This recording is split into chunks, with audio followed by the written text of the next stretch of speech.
também faço esta oração, que o vosso amor aumente mais e mais, em pleno conhecimento e toda a percepção. Como é um texto curto, acredito que vale a releitura. E também faço esta oração, que o vosso amor aumente mais e mais, em pleno conhecimento e toda a percepção. Meus amados irmãos, vamos avançando nas nossas exposições em torno desta importante epístola neotestamentária. Epístola esta que fora inspirada por Deus. E partindo desse pressuposto, é palavra de Deus para a nossa vida. Precisamos atinar para aquilo que aqui está posto, como algo não aleatório, como algo que foi posto aqui não por acaso, mas tem um propósito. Tem algo para a nossa vida neste versículo, e o nosso desafio é cavucar esse texto, à procura destas verdades, e tentarmos encontrar uma aplicação prática para a nossa vida em face dos nossos dilemas e demandas que nos cercam.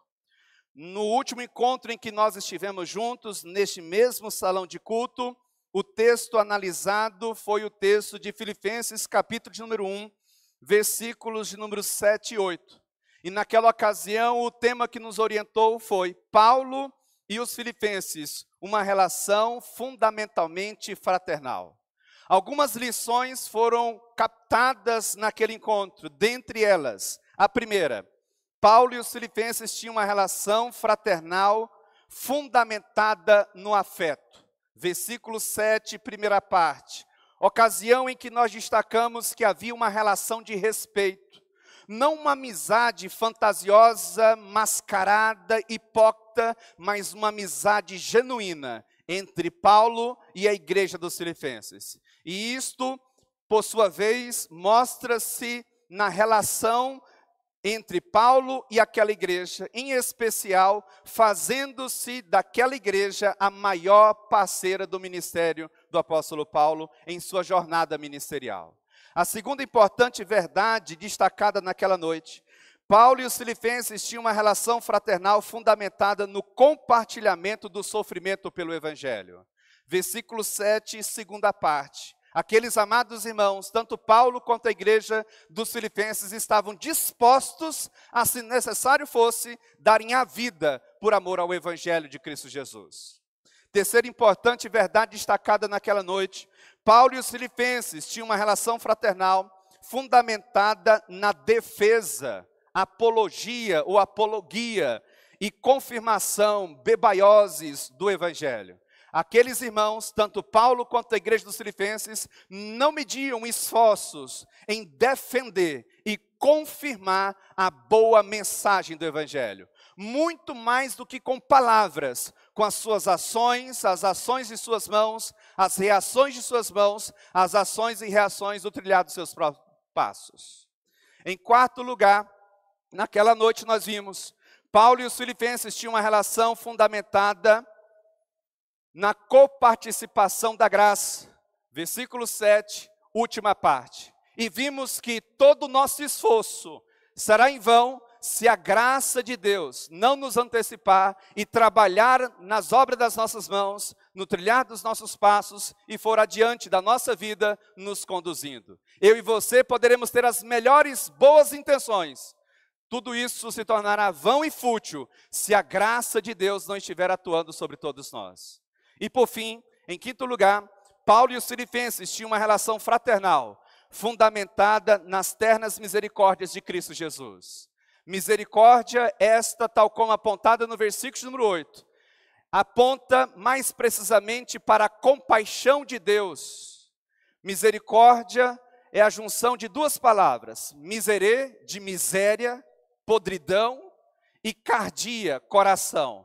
Colocar o coração na nossa miséria. Tem como dizer isso com outras palavras? Tem. Compaixão. Foi isso que Deus, o Pai, fez conosco em Cristo Jesus. E agora conteúdo novo. Versículo de número 9. E o que eu e você encontramos aqui? Depois de Paulo, nos versículos 7 e 8, apontar para as razões daquilo que dissera, nos versículos 3 a 6, ele volta com uma outra palavra de oração. E aqui nós encontramos uma oração fervorosa, uma oração diligente, uma oração zelosa, uma oração transbordante. Em termos didáticos, eu quero pensar na noite de hoje, a análise do versículo de número 9 a partir desta temática, uma oração fervorosa. E à luz do texto lido e indicado, algumas lições importantes. A primeira delas, uma oração fervorosa por mais amor. E a pergunta que surge é, onde é que está isso no texto? Versículo número 9, primeira parte. Olha como é que Paulo coloca isso. E também faço esta oração, que o vosso amor aumente mais e mais. Eu chamo a sua atenção para um detalhe. Não é de agora que o apóstolo Paulo está fazendo menção das suas orações. O apóstolo Paulo já fez menção de que continuamente achegava-se diante de Deus para orar em favor daqueles amados irmãos. Isso ficou evidente, por exemplo, na altura do versículo número 3, em que o apóstolo Paulo deixa claro que continuamente achegava-se diante de Deus para agradecer a Ele pela vida e engajamento daqueles amados irmãos no progresso do Evangelho de Cristo Jesus. Na altura do versículo de número 4, o que eu e você temos? O apóstolo Paulo orando, só que ele muda a proposta da oração. Sai a oração de gratidão e entra uma oração de intercessão. Momento no qual o apóstolo Paulo se debruça sobre seus joelhos, sobre a revelação de Deus, e ele intercede também com muito fervor e veemência pela vida daqueles amados irmãos, alocados na cidade de Filipos, mais precisamente pela igreja dos filipenses. O que você encontramos logo na sequência? Versículos 5 e 6, o apóstolo Paulo orando novamente, só que agora ele retoma mais uma vez a sua oração de gratidão. Versículo de número 7 e 8, Paulo vai mostrar as bases daquilo que ele estava fazendo, ou que dissera nos versículos anteriores. E aí ele começa o versículo de número 9, como que dizendo, olha, deixa-me dizer uma coisa para vocês, e eu também faço esta oração.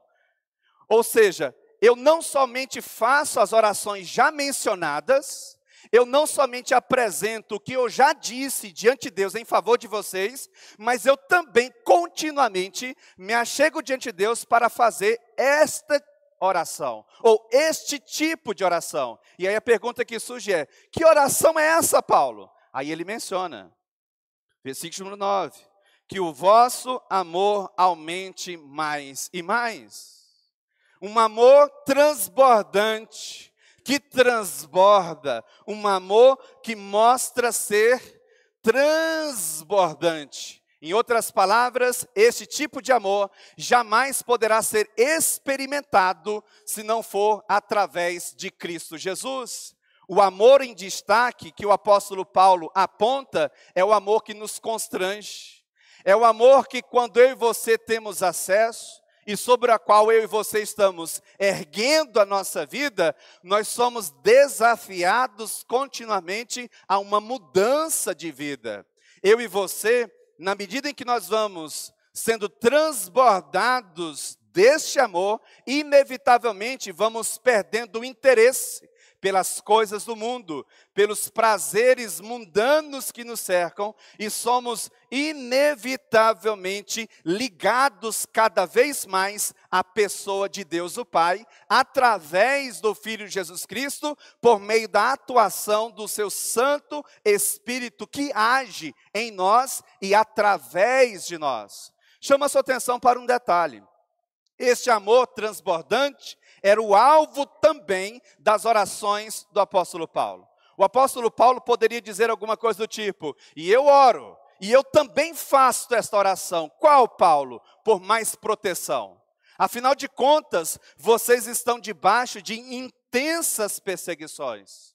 O apóstolo Paulo poderia dizer, e eu também faço essa oração. Qual, apóstolo Paulo? Que Deus possa trazer prosperidade financeira a todos vocês. Afinal de contas, a igreja dos Filipenses não era uma igreja rica, padecia de uma série de limitações financeiras, mas não estas as atenções do apóstolo Paulo a se reportar à igreja dos amados irmãos filipenses. O apóstolo Paulo estava convencido que se tinha uma coisa que deveria transbordar cada vez mais na vida daqueles amados irmãos, era o comprometimento deles para com o Senhor. E como é que o apóstolo Paulo coloca isso? Ele coloca isso nos seguintes termos: que o vosso amor aumente mais e mais.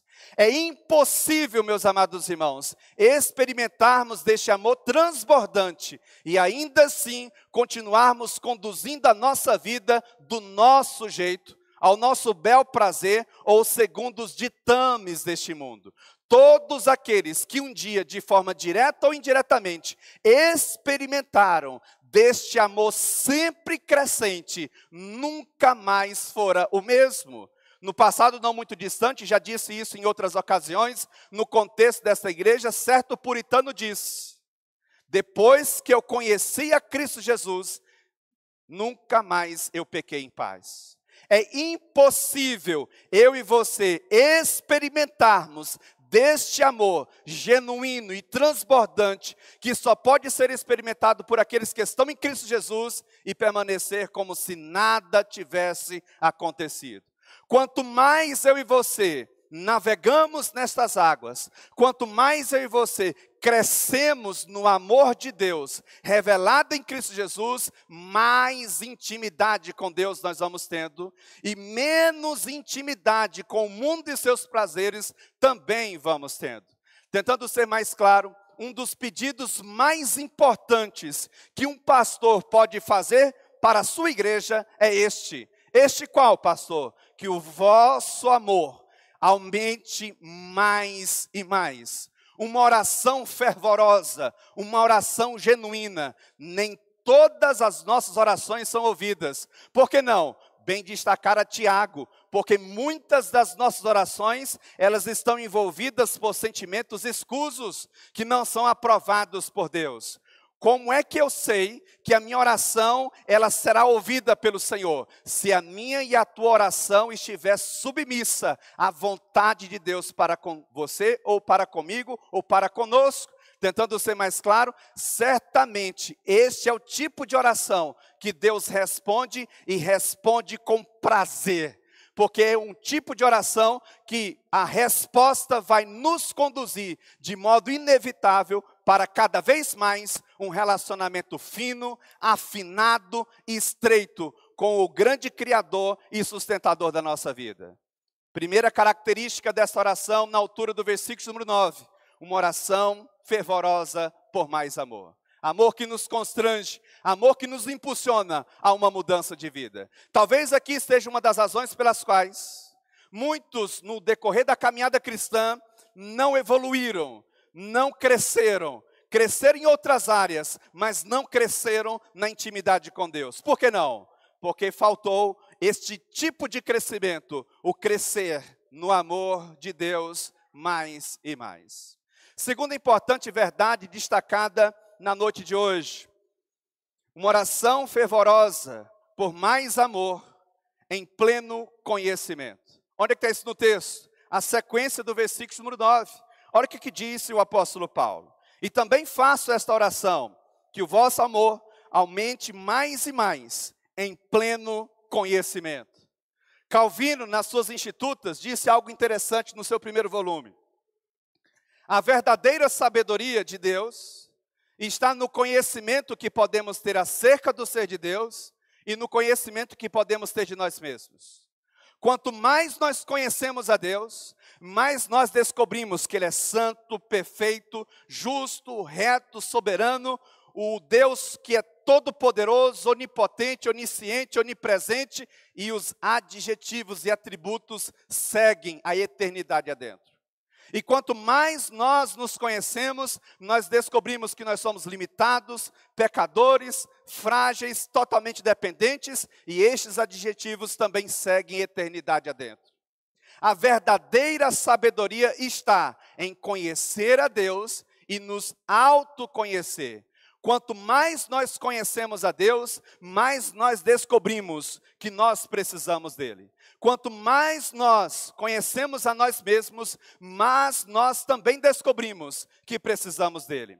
O conhecimento que liberta, o conhecimento que restaura, o conhecimento que traz força em meio às mais diferentes adversidades e intempéries do nosso dia a dia, é o conhecimento que se pode ter de Deus. Isso porque, meus amados irmãos, alguém munido de outras informações pode encontrar forças para superar os obstáculos mais diversos, mas certamente esta força e as estratégias adotadas para superar tais obstáculos, tais adversidades, não irão glorificar a Deus da forma como se espera. Porque só existe uma forma ou um modo de Deus ser glorificado em nossa vida, na medida em que a nossa vida vai seguindo o seu curso em face dos obstáculos que são superados, dos desafios que são vencidos, no conhecimento de estratégias oriundas das Sagradas Escrituras, de um correto relacionamento com Deus. O profeta Oséias, por exemplo, chegou a mencionar que o povo de Deus padece porque falta a este mesmo povo o verdadeiro conhecimento de Deus. João 8,32, o apóstolo do amor, chegou a destacar que o verdadeiro conhecimento da verdade é que é capaz de nos libertar. João capítulo 14, verso número 6, Jesus Cristo disse, respondeu-lhe Jesus, eu sou o caminho, a verdade e a vida, ninguém vem ao Pai a não ser por mim. Qual que é a verdade que liberta? Qual que é o conhecimento que nos transforma? O conhecimento de Deus. E a semelhança deste amor transbordante que nos liberta, que nos constrange, o conhecimento de Deus, o conhecimento que nós podemos ter de nós mesmos, também ganha atos, nos constrange, nos impulsiona a uma nova vida. É impossível, meus amados irmãos, ter acesso ao que verdadeiramente nós somos, a vida à nossa volta, ao nosso redor, e olharmos tudo isso com os óculos das Sagradas Escrituras e permanecermos como se nada estivesse acontecendo. O conhecimento, tal como apontado aqui pelo apóstolo Paulo, é um conhecimento que também deve transbordar em nossa vida. Quanto mais nós conhecemos o ser de Deus, mais nós devemos desejar conhecê-lo. E a pergunta que surge é, que nível de conhecimento é o seu? Como é que vai você na busca por seu conhecimento de Deus? Como é que vai você na sua busca por seu relacionamento contínuo, duradouro, genuíno, verdadeiro com o Senhor de sua vida, de sua história e de sua família? O teu Deus, o teu Senhor, o Senhor de todos nós. O conhecimento que o apóstolo Paulo aponta não é um conhecimento de ciências para além das Sagradas Escrituras. O conhecimento que o apóstolo Paulo está apontando é o conhecimento acerca do ser de Deus, acerca do que é o homem, acerca do que é a vida. E é impossível eu e você termos um genuíno conhecimento, ou transbordarmos também neste tipo de conhecimento, a não ser por meio das Sagradas Escrituras. Eu e você podemos conhecer sobre matemática, eu e você podemos ler e ter conhecimento de filosofia e das demais áreas do saber, mas o único conhecimento que liberta, que transforma, que nos restaura, que nos impulsiona a uma nova vida vivida para Deus, é o conhecimento que se pode ter do próprio Deus e do ser humano a partir dos óculos das Sagradas Escrituras. E a expressão óculos das Sagradas Escrituras, ou olhar a vida com os óculos das Sagradas Escrituras, ela não é minha. Calvino trabalha isso muito bem nas suas institutas. Eu e você precisamos ser capazes de olhar a nossa vida a partir do texto bíblico. E quando nós fazemos isso, nós teremos uma correta compreensão do que é Deus e do que somos nós. Segunda verdade na noite de hoje. Uma oração fervorosa por mais amor em pleno conhecimento. E em terceiro lugar, uma oração fervorosa por mais amor em discernimento.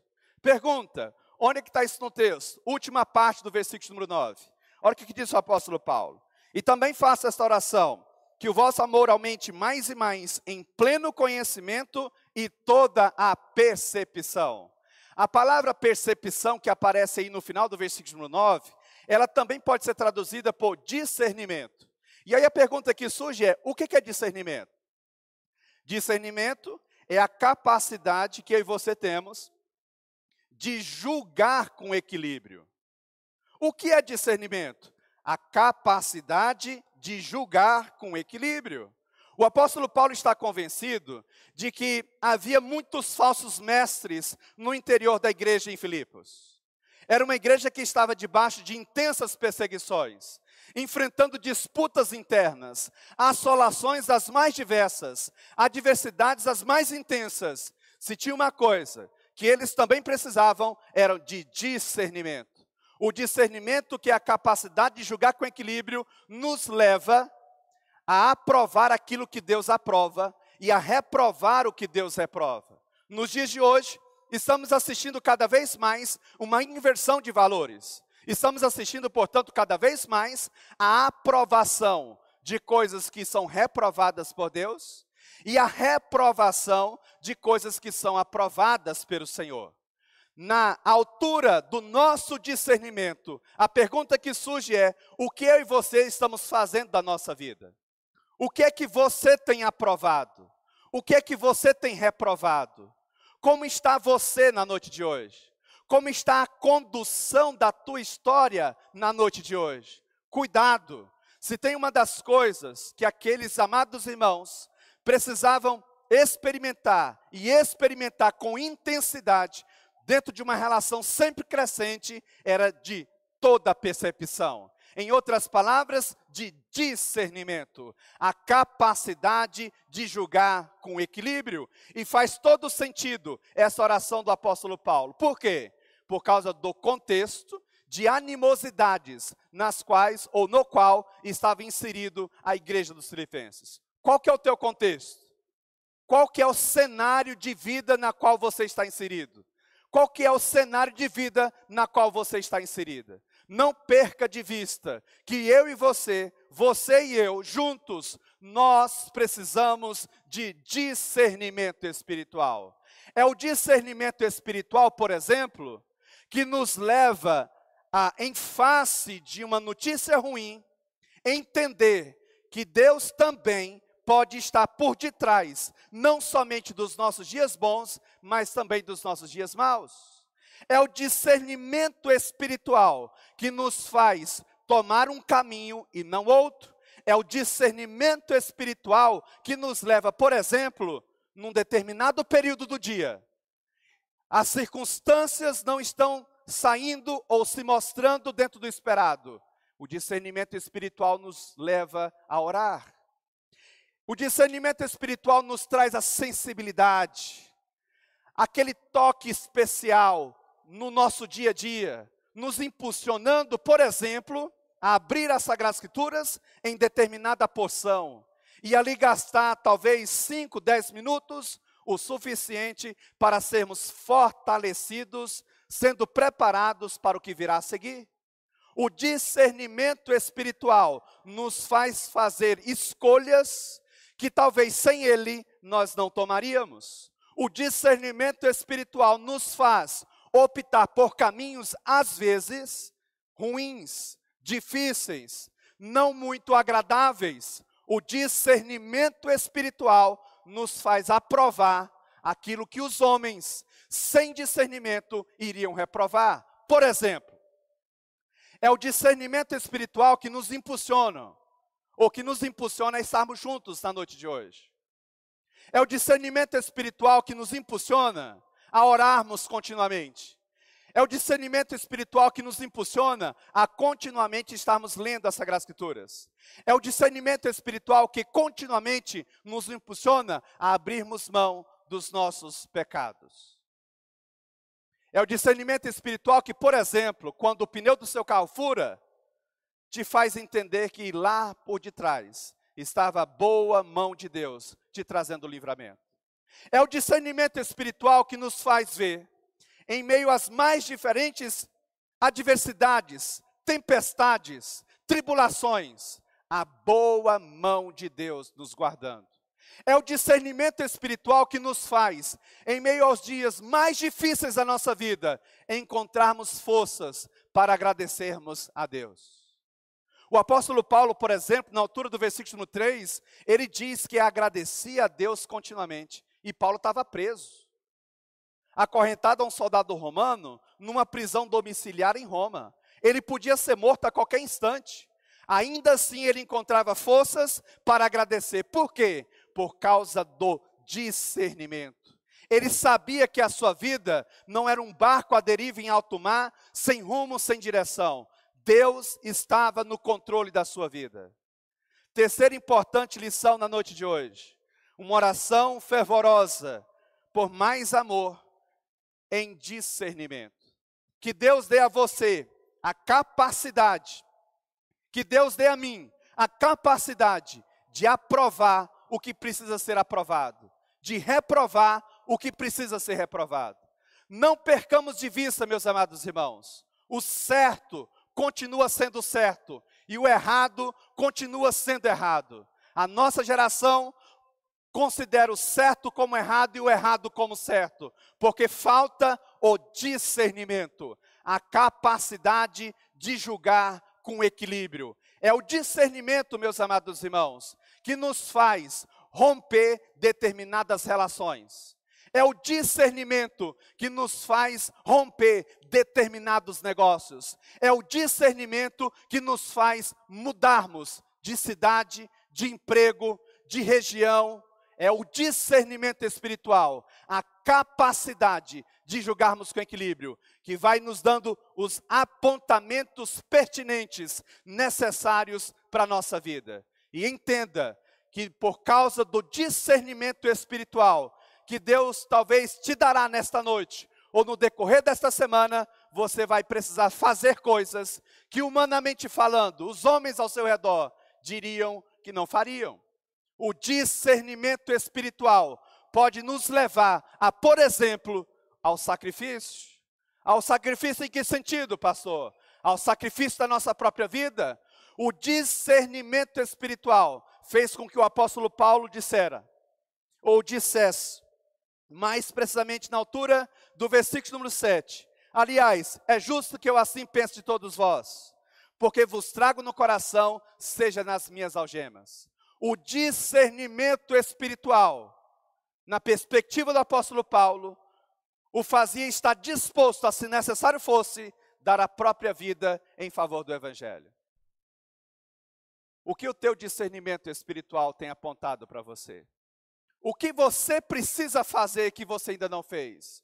O que Deus está falando ao seu coração para você fazer e você fica postergando ou fazendo de conta que não é contigo? Cuidado, o discernimento espiritual nos mostra o caminho que precisamos seguir. E eu e você precisamos seguir o caminho apontado. Qual foi o tema da exposição na noite de hoje? Uma oração fervorosa. 3 importantes lições. A primeira delas, uma oração fervorosa por mais amor. Versículo número 9, primeira parte. Segunda importante lição, uma oração fervorosa por mais amor em pleno conhecimento. Versículo de número 9, segunda parte. E para encerrar, terceiro lugar, uma oração fervorosa por mais amor em discernimento. Versículo número 9, terceira parte. Aí a pergunta que surge é, o que isso tem a ver com a minha vida em termos práticos? Amanhã, segunda-feira, muitas coisas para serem resolvidas. Ainda hoje, muitas coisas para serem resolvidas. O que isso tem a ver com a minha vida em termos práticos? Algumas aplicações. A primeira delas, cresça em amor. As tuas ações e reações sejam pautadas pelo amor. Ame incondicionalmente. E eu sei que isso não é fácil. Eu estou consciente das minhas limitações na prática deste atributo de Deus, atributo comunicável, que nos fora comunicado pelo Criador. Não é fácil amar incondicionalmente. E quanto mais nós aprendemos sobre o amor, e quanto mais nós crescemos no amor de Deus, mais eu e você estaremos dispostos a ajudar um ao outro. Quanto mais eu e você crescemos no amor de Deus, menos importância vamos dando às coisas deste mundo. Agora, uma coisa interessante. Eu e você somos desafiados a amar incondicionalmente. Eu e você somos desafiados a crescer neste amor. Mas em nenhum momento eu e você somos desafiados a sermos bobos e passados para trás. Cuidado, muito cuidado. Eu nunca me esqueço de uma senhora crente, mulher de Deus, que em um trabalho evangelístico na cidade de São Paulo, na época eu estudava em São Paulo, no centro de pós-graduação da Jump, e um dos nossos professores interrompe, ou melhor dizendo, no início da aula, ele pede orações pela família enlutada. Ela, no seu trabalho evangelístico, falando de Cristo, com empolgação, com veemência, ela entra dentro de uma casa, e lá havia um homem, primeiramente no quintal, e depois ela vai adentrando um pouquinho mais, e esse homem vai molestar essa senhora, esse homem vai matar esta senhora.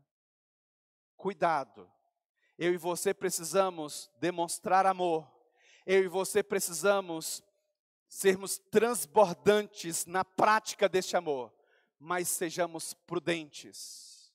Lidamos com pessoas maldosas, pessoas interesseiras, pessoas que aproveitam da nossa boa vontade. O amor aqui destacado pelo apóstolo Paulo não nos deve levar a atitudes de imprudência. O amor, quanto mais eu e você experimentarmos dele, este tipo de amor, mais dispostos a ajudar os outros nós estaremos. Mas sejamos prudentes nesta empreitada. Segunda aplicação prática para a nossa vida. Cresça no conhecimento de Deus, conhecendo as Escrituras. Você não vai conseguir se manter de pé, se você não tiver conhecimento de Deus. Eu já estou há praticamente mais de 30 anos no Evangelho. Este ano é o meu 12º ano como pastor. E eu estou convencido, e falo por experiência própria, quanto mais próximo de Deus, menos força tem o pecado sobre nós. Quanto mais nós estamos conhecendo a Deus, quanto mais nós temos interesse em conhecê-lo, mais fortalecidos nós vamos ficando. E quando nós abandonamos este conhecimento e o relegamos para segundo lugar, ou em segundo plano, mais fortes os nossos pecados vão ficando. Conheça Deus, se fortaleça no Senhor, só Ele, para te dar forças, para superar os desafios desse tempo, o tempo presente. E em terceiro lugar, para a gente encerrar, cresça no discernimento, cuidado para não aprovar o que Deus reprovou. E cuidado para não reprovar o que Deus aprovou. O certo é certo e o errado continua sendo errado. A nossa geração tem dado outros nomes a muitos pecados. Cuidado, pecado ainda continua sendo pecado. E como é que eu sei que o que eu estou fazendo é pecado ou não? As Sagradas Escrituras. É o nosso manual. A pergunta de número 3 do nosso catecismo maior, um dos símbolos de fé da nossa igreja, diz que as Sagradas Escrituras é a nossa única regra de fé e prática. Deve nos conduzir acerca daquilo que nós cremos e acerca daquilo que nós praticamos. É o texto bíblico que vai lançar luz à nossa vida, nos mostrando o que é certo e o que é errado. Que Deus nos dê forças para fazer o que é certo e não o que é errado. Vamos orar, vamos falar com o Senhor. Ó Deus, nós te louvamos, nós te bendizemos, engrandecemos ao Senhor, porque até aqui o Senhor tem estado conosco. Que a bondade e a misericórdia do Senhor sempre venha nos acompanhar. A tua palavra foi pregada, o texto bíblico foi lido, o texto bíblico foi explicado e aplicado. Complemente essas verdades ao coração dos meus amados irmãos, Senhor, em nome de Cristo Jesus. Que as verdades que aqui postas, os ruídos da comunicação, as preocupações do dia a dia não venham roubar. Senhor Deus, nada é por acaso, o Senhor está no controle de todas as coisas. Nos ajude, ó Deus, a vivermos vida verdadeira para a glória do Senhor. Em nome